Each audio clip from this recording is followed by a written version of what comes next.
우리가 새벽 기도에 이 학개서를 지금 같이 배우고 있습니다. 그래서 오늘 이어서 이제 제가 수요 예배에도 이 학개서의 말씀을 여러분들에게 전하려고 합니다. 이 학개라는 말은 선지자의 이름입니다. 유다 선지자의 이름입니다. 특별히 이제 이 학개는 유다 백성들이 바벨론의 포로로 끌려간 이후에 이들이 돌아옵니다. 회복이 된 거죠.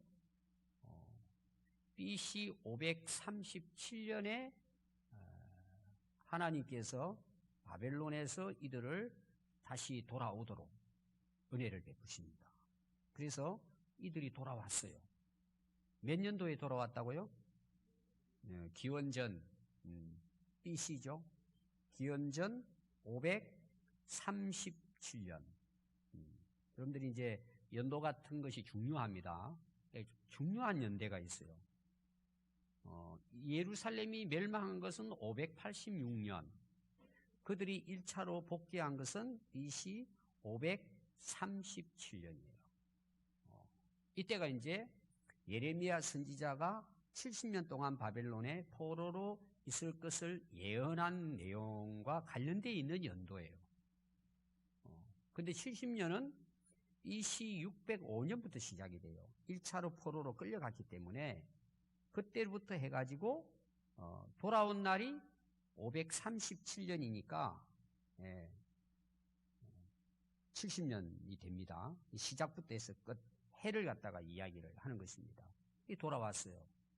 그럼 돌아올 때 하나님께서 왜 유다 백성들을 돌아오게 하실까요? 목적이 있습니다. 너희들이 돌아와서 다시 예루살렘을 재건해라. 성전을 재건해라. 그리고 거기서 너희들이 하나님 앞에 예배를 잘 드리도록, 오늘 우리로 말하면 신앙생활 이제 자유롭게 할 수 있도록 그들이 포로에서 돌아옵니다. 그들이 나라를 잃고 포로로 끌려간 이유가 뭐였죠? 오늘 우리로 말하면 예배 안 드린 거예요. 우상을 숭배했습니다. 그래, 그러면 너희들 70년 동안 남의 나라에서 한번 가서 살아봐라는 거죠. 하나의 훈련 과정입니다. 어떤 경우에는 징계예요. 남의 나라 가서 한번 살아보라는 거예요. 그러니까 이 유다 백성들이 바벨론 포로 생활 70년을 하면서 세대가 바뀌어지죠. 바뀌어집니다. 남의 나라의 포로로 끌려가서 노동을 하고 고생을 하잖아요. 그럼 그들의 소망이 뭐예요? 다시 고국으로 돌아오는 거죠. 나라가 다시 세워지는 것입니다. 그들의 기도가 이제 모든 기도가 뭐예요? 포로에서 돌아갑니다. 돌아가면 하나님께 예배 잘 드리겠습니다. 하나님 말씀 지키고 살겠습니다. 그게 이제 계속되는 그들의 기도인데 하나님께서 뭐 이렇게 서서히 이루어지는 것이 아니라 한순간에 페르사의 고레스 왕이라는 왕을 통해서 이들이 다시 돌아옵니다. 그럼 여러분 들어올 때 그들의 마음이 어땠을 것 같아요? 그건 뭐 상상을 초월할 거예요.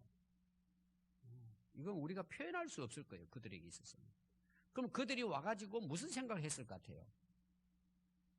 빨리 성전을 복구하자고 정말 열정을 다해서 그들이 다 부서진 솔로몬의 성전을 다시 복구하기 시작합니다.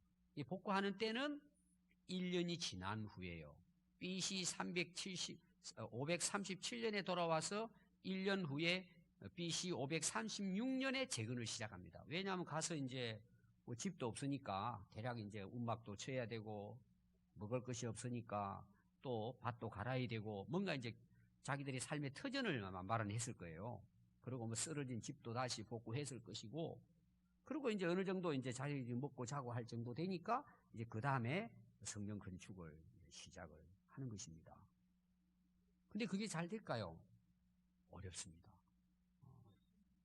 가서 뭐 엄청난 열정을 가지고 어느 정도 그냥 간단하게 준비해 놓고 시작은 했지만 하다 보니까 뭐예요? 어려운 일이 생기는 거예요. 그게 방해하는 사람들도 있고 하여튼 일이 어려워지기 시작합니다. 그러니까 백성들의 마음이 상하겠죠.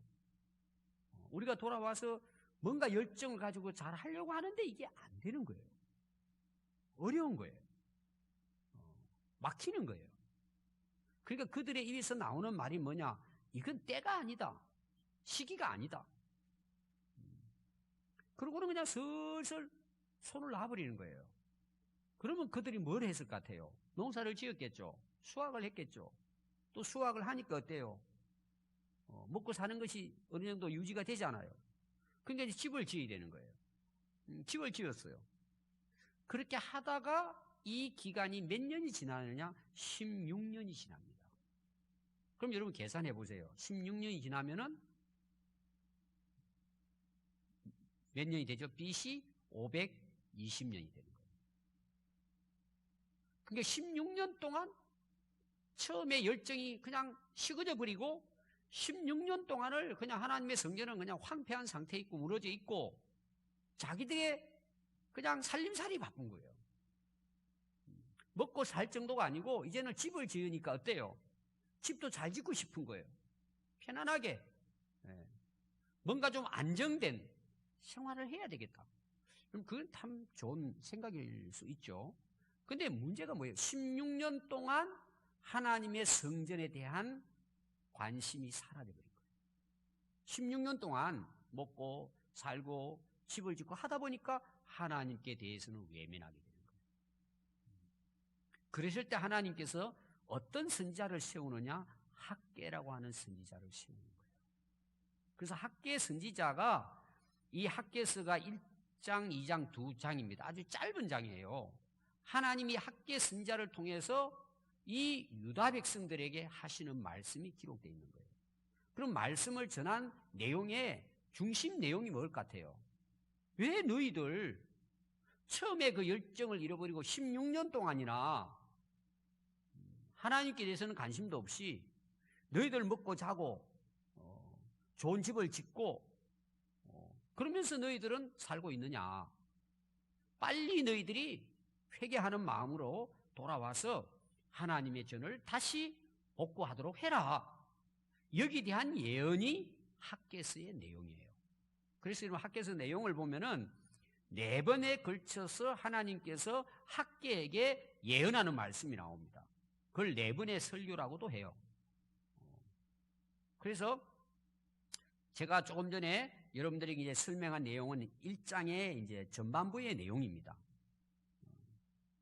그래서 학개의 선지자가 하나님 말씀을 전하는데 이스라엘 백성들이 돌아보니까 어때요? 뭔가 이게 빗나가고 있는 거예요. 그래서 하나님께서 너희들이 지금 행동하고 있는 너희들의 행위를 한번 살펴보라는 거예요. 너희들이 하는 것이 옳으냐는 거죠. 그러면서 이 유다 백성들이 그 지도자 2사람이 나오죠. 총독 스룹바벨. 이 스룹바벨이 이끌고 첫 포로들을 유다 나라로 예루살렘으로 돌아오게 한 지도자입니다. 거기 또 누가 있어요? 대제사장 여호수아예요. 2 지도자에 의해 가지고 이들이 돌아와서 이 성전 건축을 시작했는데 결국은 16년 동안 중단돼 버린 거예요. 그래서 하나님께서 학개 선지자를 통하여 말씀을 하십니다. 그래서 결국은 하나님께서 그들의 마음을 감동시킵니다. 감동을 시켜가지고 이들이 하나님 앞에서 하나님 말씀을 듣고는 깨닫기 시작합니다. 왜 깨닫게 되느냐 하면 선지자가 외쳐도 듣지를 않는 거예요. 근데 어떻게 듣게 되느냐 하면 하나님이 학개를 우리에게 말씀을 전하라고 보내준 진짜 선지자라는 걸 깨닫게 됩니다. 아, 하나님께서 학개를 세워서 오늘 우리에게 말씀하시는구나. 그리고는 그 말씀을 그들이 다 듣습니다. 그리고 하나님을 경외합니다. 그리고 순종해서 다시 이들이 성전 공사를 시작하였더라. 이게 이제 1장의 내용이에요. 그때가 언제냐? 여러분이 1장 15절에 보면 그때는 다리오 왕 제2년 6월 여섯째 달 24일 그랬어요. 그리고 학개 선지자가 말씀을 시작할 때는 언제냐? 1장 1절에 보면 다리오 왕 제2년입니다. 다리오 왕 제2년. 6째 달 곧 그 달 초하루 6월 1일이에요. 그러면은 다리오 왕 제2년은 언제를 가리키느냐 하면은 BC 520년이에요. 그들이 와서 성전 건축을 하는 그 해를 빼고 16년 지난 후에 하나님께서 학계 선자에게 말씀을 하신 거예요. 그게 언제라고요? 달을 보니까 6월 1일이에요. 6월 1일. 근데 이들이 다시 복구를 시작한 때가 언제냐고요? 오늘 그 읽은 그 2장 1절에 보니까 그 달, 일곱째 달은 7월이죠. 그 해 7월 그 달 21일이에요.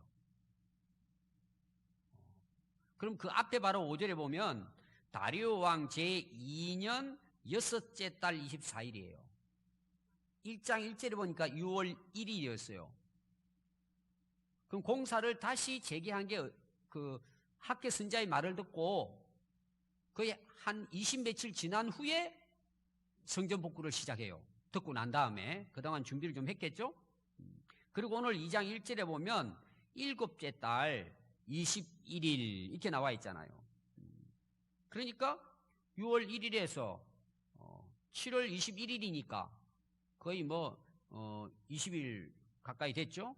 여호와의 말씀이 다시 선지자 학계에게 전해진 거예요. 그러면서 2절 말씀을 보시면 유다 총독 스룹바벨 여호사닥의 아들 대제사장 여호수아 남은 백성에게 말하여 이르라. 하나님께서 다시 말씀을 주십니다. 너희 가운데 남아있는 자 중에서 이 성전의 이전 영광을 본 자가 누구냐? 자, 이전 성전의 영광은 어떤 성전을 가리킬까요? 솔로몬의 예루살렘 성전이에요. 그럼 그들이 70년 동안 지금 남의 나라의 포로로 끌려가 있단 말이에요. 그러니까 70년 동안 그 끌려간 사람 중에도 살아있던 그 끌려갔던 사람들 중에서 돌아온 사람도 있다는 거죠. 이분들은 노년층에 속하겠죠. 나이가 최소한 70 이상 다 됐겠죠.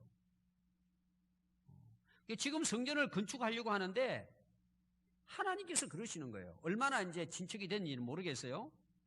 하나님께서 그 남아있는 자 중에 지금 이 스룹바벨이 다시 재건하고 있는 이 성전을 바라보면서 이전의 예루살렘 성전을 본 자들이 여기 있느냐? 있다는 거죠. 그럼 비교가 되잖아요. 오래됐지만 이제 이것이 너희에게 어떻게 보이느냐? 지금 스룹바벨이 다시 재건하고 있는 이 스룹바벨이 그 재건하고 있는 이 성전을 너희들은 어떻게 지금 보고 있느냐? 이것이 너희 눈에 보잘것없지 아니하냐? 비교해 보니까 솔로몬 왕 시대 때에 여러분 성전은 어떻게 지어졌을 것 같아요? 거의 금은으로 지었습니다. 다윗 왕이 자기 전 재산을 또 백성들이 성전을 짓는 자니까 다윗 왕에게 또 갖다 준 것도 있어요. 근데 다윗이 자기의 가지고 있는 전 재산을 다해서 지으려고 했어요. 이게 다윗 왕은 하나님을 너무 사랑한 사람이에요. 근데 하나님께서 노합니다. 너는 안 돼. 네가 그런 마음을 갖고 있다면 너의 후계자 아들을 통해서 이 성전을 짓게 하겠다. 다윗 왕이 한 것은 뭐냐 하면 창고에다가 성전에 지을 수 있는 모든 것들을 다 준비해놨어요. 넉넉하게 준비해놨어요. 그리고 실제로 앞에 솔로몬 왕이 이제 성전을 짓잖아요. 짓고도 남았어요. 어리어리 했습니다. 그리고 바벨론이 느부갓네살 왕이 예루살렘을 공격하러 들어왔는데 막 삐까번쩍 하는 거예요. 모든 그릇이 은으로 그릇으로 되어 있고 성전의 기둥에는 막 순금으로 다 입혀놓은 거예요. 어마어마한 거예요. 그래서 다 비켜가잖아요. 다 훔쳐가고 어마어마했습니다. 그러니까 지금 그 성전이 어떻게 됐어요? 그들이 하나님을 불순종하고 율법을 지키지 않고 예배를 드리지 않고 우상을 숭배하니까 전부 다 뭐예요? 바벨론이 와서 다 훔쳐가버리고 그 다음에 성전은 뭐예요? 전부 다 부셔버리고 완전히 그냥 기초석이 보일 정도로 다 부셔버리고 태워버리고 그리고는 나라를 잃어버렸습니다. 그러니까 그 어마어마하고 화려할 때의 그 솔로몬 성전을 보았던 어른들은 지금 돌아와가지고 무슨 준비가 뭐가 돼 있겠어요? 오늘 우리는 말하면 대강 백돌로 그냥 쌓는 거죠. 그냥 있는 돌멩이 주워가지고 그 뭐 나름대로는 열심히 준비해서 쌓았지만 과거의 솔로몬 성전하고 비교하면 이거는 비교가 안 되는 거예요. 그러니까 하나님께서 야 너희들 눈에 이게 보잘것없냐? 옛날의 성전하고 비교하니까 너희들 마음이 어떠냐? 이 성전 같지도 않지. 이렇게 지금 하나님께서 물어보시는 것입니다. 왜 그랬을 것 같아요? 이들이 절망한 거예요. 지으면서 야 이게 정말 옛날에 그 영광이 어디로 가버리냐. 그리고 여러분 성전만 그럴까요? 나라도 쑥대밭이 돼 있잖아요. 자기들이 돌아와서 나라를 복구하고 살려고 하는데 이게 얼마나 어렵겠습니까? 옛날 우리 피난 시절 생각해 보십시오. 저 북한에서 남하해가지고 내려와가지고 정말 그때 분들 이야기 들어보면은 뭐 아무것도 없이 그러니까 막 가마떼기 위에 남의 집에 가서 얻어먹고 그 정말 고생했거든요. 그러니까 뭐 이게 살아가는 자체가 하루하루가 이제 어려웠겠죠. 그런 상황에서 성전을 지으려고 하고 또 올라가는 모습을 보니까 옛날에 예루살렘 그 영광스러운 성전을 보았던 사람들은 힘이 빠집니다. 이게 도대체 성전일 수 있나? 그들이 실망했단 말이에요. 그걸 보면서 스스로 그냥 힘이 빠진 거예요. 이렇게 해도 되는가? 그때 하나님께서 이제 4절부터 격려의 말씀이 나와요. 그러나 여호와가 이르노라 스룹바벨아 스스로 굳세게 해라. 힘내라. 용기를 내라. 여호사닥의 아들 대제사장 여호수아야 스스로 굳세게 해라. 너 용기 잃지 마. 힘내라. 이게 여호와의 말이니라. 이 땅 모든 백성이 스스로 굳세게 하여 일할지어다. 내가 너희와 함께 하노라. 만군의 여호와의 말이니라. 자, 그들의 입장에서는 정말 실망하고 절망했지만 하나님께서 괜찮아. 힘내. 너희들 할 수 있어. 지금으로도 충분해. 너 걱정하지 말아라. 내가 너와 함께 있다. 여러분, 이건 이제 뒤에 나가보면 이제 연결되는 부분입니다. 여러분, 성전은 우리가 왜 짓죠? 우리 오늘 말하면 교회당을 왜 짓죠? 우리가 예배 드리기 위해 짓는 곳이잖아요. 성전이 중요해요? 하나님 함께 하시는 게 중요해요? 지금 하나님 그런 말씀이에요. 자, 솔로몬 성전 삐까삐까하게 지었습니다. 무너졌어요? 안 무너졌어요? 왜 무너졌어요? 하나님이 떠났기 때문에 그건 아무런 의미가 없는 거예요. 아무리 화려하게 짓고 삐까삐까하게 지었다 할지라도 거기에 하나님이 함께 하시지 않으면 그건 성전이 아니에요. 건물이에요. 그거는 뭐 아무 가치가 없는 거예요. 하나님께서 지금 말씀하는 게 뭐예요? 너희들 실망하지 마. 돌로 그냥 어떻게 대충 이렇게 짓는 것 같지만 그거 중요하지 않아. 너희들 힘내. 왜냐하면 그 사람들 입장에서는 환경이 뭐예요? 그렇게밖에 할 수 없잖아요. 옛날 솔로몬처럼 지을 수가 없잖아요. 하나님 말씀은 뭐예요? 충분하다 너희들 힘내. 용기를 잃지 마. 옛날 거 비교하지 마. 내가 너와 함께 하는 거야. 오늘 여러분 우리 한국 교회도 마찬가지입니다. 여러분 교회당이 필요해요. 예배드리기 위해서 필요해요. 교회당하고 하나님하고 비교하면 교회당은 있으나 마나요. 없어도 돼요. 어떤 경우에는 하나님이 함께 하시느냐가 중요해요. 여러분 우리 인생도 똑같아요. 여러분 인생 살아가다 보면은요 참 안 믿는 사람하고 비교해봐도 우리가 보잘것없게 보여요. 참 내가 그래서 기가 죽을 수도 있어요. 또 오늘날 교회 힘들 수도 있어요. 뭐 제대로 예배당 갖추지도 못하고 그런 경우도 있잖아요. 여러분 뭐가 중요할까요? 하나님이 나와 함께 하시느냐가 중요한 거예요. 내 신분, 내 위치. 오늘 여러분 또 찬양했잖아요. 누구의 시예요? 오늘 찬양 여러분 불렀던 유명한 시가 있잖아요. 그 시 모르십니까? 똑바로 걷고 싶어요. 똑바로 보고 싶어요. 그 시 내용에 크게 이야기해요. 예. 송명이 우리 집사님도 계시는데 송명희 시인입니다. 유명한 거죠. 여러분 그 사람을 아는 사람은 이 찬양이 가슴에 와닿아요. 저는 그 시를 알기 때문에 그분의 간증도 들어봤기 때문에 제가 이게 마음이 와요. 그분의 모습을 아니까.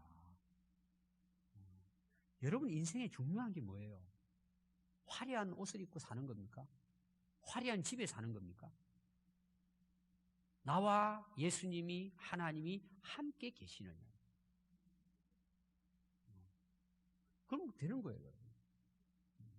저는 교회당을 잘 짓고 싶은 생각이 없어요. 돈이 있어도 저는. 물론 돈이 없어서 이렇게 또 지었지만 저는 우리 교회당을 뭐라고 대단하다고도 생각하지도 않지만 또 뭐예요? 부족하다고 생각하지 않아요. 이 정도면 저는 충분하다고 생각하는 사람이에요. 제 입장에서는. 너무나 감사하고.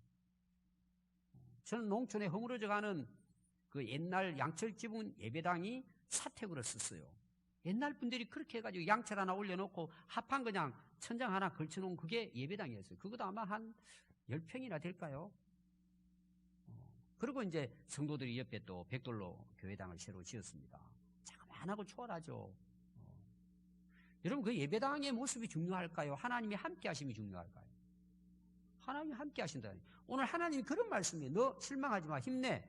내가 너와 함께 하는 거야. 아멘. 이게 세상 사람들이 가지고 있는 가치관하고 하나님을 믿는 성도들의 가치관이 다른 거예요. 여러분 그런 것 때문에 기죽으면 안 돼요. 어떨 때는 좀 힘이 빠지죠. 그런 사람 앞에 서면은 기가 죽는 느낌도 같죠. 하나님 함께 하심으로 충분해요. 아멘. 용기를 주는 거예요. 이들에게 하나님께서.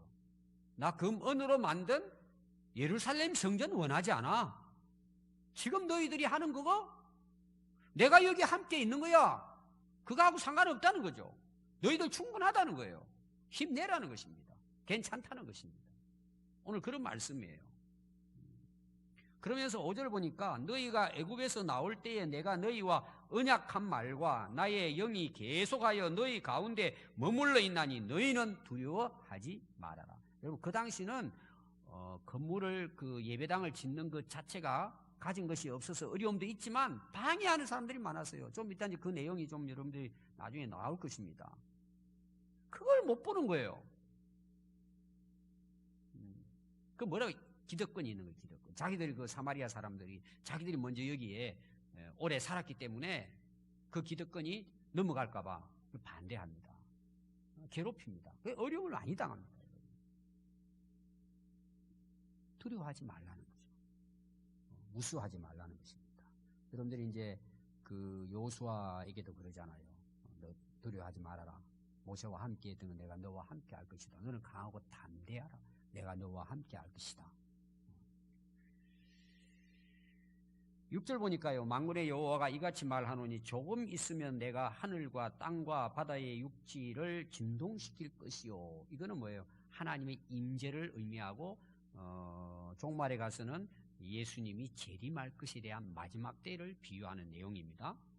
7절도 마찬가지예요. 또한 모든 나라를 진동시킬 것이며 모든 나라의 보배가 이르리니 모든 나라의 보배는 예수 그리스도를 의미합니다.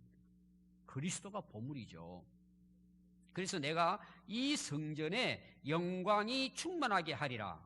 만군의 여호와의 말이니라. 여러분 예언서에 대해서 제가 시점을 이야기했죠. 최종적인 건 항상 어디에서 이 예언이 완성이 된다고요? 예수님의 재림으로 완성이 됩니다. 모든 예언의 이제 마지막이죠. 그래서 여러분 요한계시록도 예언서잖아요. 예수님이 오셔서 인류의 종말과 구원이 완성될 것에 대해서 말씀을 하고 있습니다. 그래서 모든 나라의 보배가 이르리니 내가 이 성전의 영광이 충만하게 될 것이다. 이 말이 무슨 말일까요? 자, 여러분 보십시오. 이 성전은 그 당시 스룹바벨이 지금 뭐예요? 세우고 있는 성전이에요. 근데 솔로몬 세운 성전하고 비교하면 정말 초라하게 보이죠. 근데 하나님께서는 이 성전의 영광이 충만하게 될 것이라는 거예요. 이게 무슨 말이에요? 하나님이 거하시는 것이 뭐예요? 영광이에요. 그래서 여러분 출애굽기요, 모세가 이제 성막을 완성을 합니다. 하나님께서 출애굽기에 대해서 이제 그 40장 34절 이후로 오면 성막을 완성합니다. 여러분들이 출애굽기의 반 이유는 성막을 만드는 내용이에요. 그걸 이제 완성을 합니다, 다. 그리고 법궤를 넣고 이렇게 해서 넣고 난 다음에 하나님의 영광이 충만했다고 나옵니다. 또 여러분 솔로몬도 다윗 왕을 대신해서 이제 성전을 완성하잖아요. 그때 하나님께 솔로몬이 이제 축복 기도를 합니다. 백성들을 향해서. 그때도 뭐예요? 그 성전 낙성식 때 하나님의 영광이 거기에 충만했다고 나와요. 하나님께서 비록 그들이 보잘것없이 그 성전을 건축하지만 하나님 말씀이 뭐예요? 이 성전을 영광으로 충만하게 하겠다는 것입니다. 하나님의 임재를 의미하고 있습니다. 오늘 교회도 마찬가지입니다. 여러분 교회의 영광이 어디 있을까요? 하나님이 그곳에 함께 하실 때 하나님의 영광으로 충만한 거예요. 여러분들이 예배 드릴 때 우리 기분에 빠지면 안 돼요. 하나님의 영광으로 충만하고 그 하나님의 임재를 경험하는 것이 예배예요. 거기에 하나님의 치유 역사도 일어나고 회복의 역사도 일어나고 회개의 역사도 일어나는 거예요. 그래서 여러분들이 우리 교회 기도할 때요, 하나님이 함께 하시고 하나님의 영광이 이 성전에 충만하도록 여러분 기도해야 합니다. 아멘. 그러면서 여호와의 말씀입니다. 은도 내 것이요 금도 내 것이라 만군의 여호와의 말이니라. 이 말이 다른 말로 말은 뭐냐 그러면 하나님 은금을 좋아하지 않는다는 뜻이에요. 왜 그럴까요? 모든 것이 내 것인데 그 하나님은요 우리에게 대해서 욕심이 없어요. 우리는 하나님께로부터 받아서 누리지만 하나님은 우리의 도움이 전혀 필요치 않으세요. 오늘 많은 사람들이 착각합니다. 교회 와서 헌금하고 헌신하고 봉사하면 내가 내 것을 가지고 하나님께 뭔가 선심 쓰는 것처럼, 그리고 조건부로 내세웁니다. 하나님 내가 이렇게 했으니까 하나님 저에게 섭섭하지 않게 좀 이렇게 밀어주시고 해주십시오. 그건 다 인간적인 생각이에요. 단 하나도 우리는 하나님 우리의 것으로 하나님께 드릴 수 없어요. 모든 게 하나님의 것입니다. 그러니까 사람들이 그래서 교만해지는 거예요. 하나님을 모르시니까. 우리가 하나님께 드릴 게 뭐가 있습니까? 여러분 우리로 하여금 하나님이 드리라고 하고 성전을 지으라고 하는 이유는 전부 다 우리 자신을 위한 거예요. 여러분 한번 생각해 보세요. 솔로몬 왕은 하나님께 성전을 짓고 제단을 쌓습니다. 1천 번제를 드리고 12만 4천 번제를 드립니다. 아니 하나님이 내려오셔서 양고기 드시고 가셨을까요? 드실 분도 아니세요. 전부 다 뭐예요? 그 제사라든지 예배는 전부 우리 자신을 위해서 하나님께서 드리라고 하는 거예요. 헌금도 마찬가지예요. 여기 오늘 스룹바벨을 통해서 성전을 건축하게 하는 것도 하나님을 위한 것이 아니에요. 사실은 자기 자신들을 위한 거예요. 그런데 하나님은 그들의 그 행위를 통해서 뭐예요? 하나님이 영광을 받으시고 그들에게 축복하는 것뿐이지. 그래서 우리가 오늘 이 가운데서 여러분 꼭 기억해야 될 것은 모든 것은 하나님의 것입니다. 우리가 주어진 모든 것으로 하나님께 영광을 돌린다 할지라도 당연한 것입니다. 우리에게는 조건부가 없어요. 그래서 예배는 뭡니까? 드리는 거예요. 오늘날 이런 부분들이 성경적으로 제대로 바르게 이게 세워져 있지 않으니까요. 이런 것 때문에 시험 드는 거예요. 내 생명도 주님의 것입니다. 그런데 어떻게 내 것이라고 우리가 말할 수 있습니까? 주신 것을 가지고 섬기는 것뿐이에요. 우리는 그것으로 뭐예요? 감사한 것뿐이에요. 하나님이 받아주시면 우리에게는 영광이에요. 저는 정말 우리 평안교회 성도들이 이런 기본적인 신앙의 터 위에 모든 일들이 이루어지기를 바라요. 믿음이 약한 사람이 어쩔 수 없지만, 그래서 우리 교회는 공로상 없어요. 감사패 없어요. 물론 우리끼리 뭐 격려하고 감사를 표현하고 인정해주고 하는 거는 우리 인간적으로 필요하죠. 수고했으니까 수고했다고 격려하고 잘했다고 뭐 인사도 하지만 우리가 하나님 앞에서 어떻게 우리 공로를 내세우고 뭘 내세워요? 저는 이 문화를 바꿔야 된다고 생각하는 입장이에요. 저는 그게 정말 이해가 안 돼요. 제 개인적으로 그래요. 뭐 박사 학위 받았다고 박사 감사 예배 영광을 자기가 다 받는 것 같아요. 우리 친구도 박사 하는데 가봤어요. 이건 전부 다 자기 자랑이에요. 예배 드린다고 해놓고 왜 그렇게 하는지 모르겠어요. 우리 교회는 그런 일이 앞으로도 없을 거예요. 뭐니 우리가 하나님 앞에서 예배 드리면서 여러분들이 이제 재산이 많아서 나중에 교회당을 지어도 여러분 이름 거기 붙이면 안 돼요. 하나님 주신 걸로 한 거잖아요. 다른 사람도 있으면 못 하겠어요? 없으니까 못 하는 거죠. 하나님이 안 주셨으니까. 제가 얼마 전에 설교했잖아요. 우리 군산대 미대 교수 장로님이 아버지가 목사님이었는데 너 건축하고 나서 그곳에 가지 말라고. 너 이름도 내밀지 말라고. 30개 하셨다 그러는데 한 번도 안 가셨다 그러더라고요. 지금 그 뜻은 알았대요. 자기가 잘해서 한 게 아니잖아요. 왜요? 자기 그런 그림을 잘 그리는 달란트도 하나님 주신 거잖아요. 안 그래요? 할 수 있게 생명 주시고 건강 주신 분도 하나님이 하신 거잖아요. 하나님께 영광 돌리는 것이 감사한 거죠. 정말 여러분 우리 평안교회 성도들은 이런 기본적인 신앙의 터에 여러분 신앙을 세워가야 돼요. 그럼 어떤 일이 일어날 것 같아요? 하나님이 함께 하시는 거예요. 그를 통해 하나님이 영광을 드러내시는 거예요.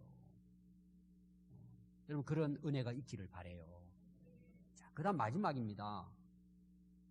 이 성전의 나중 영광이 이전 영광보다 크리라는 거예요.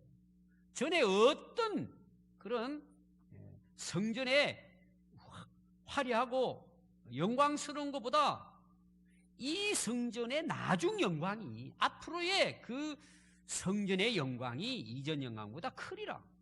이게 무슨 말이에요? 앞으로의 성전 나중의 영광이 뭘까요? 예수 그리스도세요. 여러분 교회의 터가 예수 그리스도이시잖아요. 하나님의 교회잖아요. 하나님 나라잖아요. 앞에도 보배라고 나왔죠. 그리고 만군의 여호와께서 말이니라 내가 이곳에 평강을 주리라. 하나님의 평강이죠. 하나님의 평안이죠. 여러분 평강이란 뜻이 뭔 줄 아세요? 평강. 그럼 평강이 무슨 뜻입니까? 평자가 무슨 평자예요? 찾아보면 평평하다는 뜻이에요. 평자가 평평하다. 그리고 편안할 강자예요. 이걸 우리 한국말로 해석한 걸 보면은요, 걱정 없이 탈 없이 지낸다는 뜻이에요. 아무 탈 없이, 아무 걱정 없이 잘 지낸다 그런 뜻이에요. 평강. 왜 그럴까요? 하나님이 함께 하시기 때문에. 여러분 성전을 건축한 것은 뭐예요? 하나님을 만나는 곳이에요. 그러니까 하나님의 임재가 있어야 돼요. 하나님이 함께 하시고 하나님의 임재가 있는 곳이 뭐예요? 영광으로 충만해지는 거예요. 여러분들이 기도할 때도 그렇게 해야 돼요. 예배 시간에. 또 여러분들 가정도 마찬가지예요. 하나님이 그곳에 함께 하신 뭐예요? 그것이 영광이에요.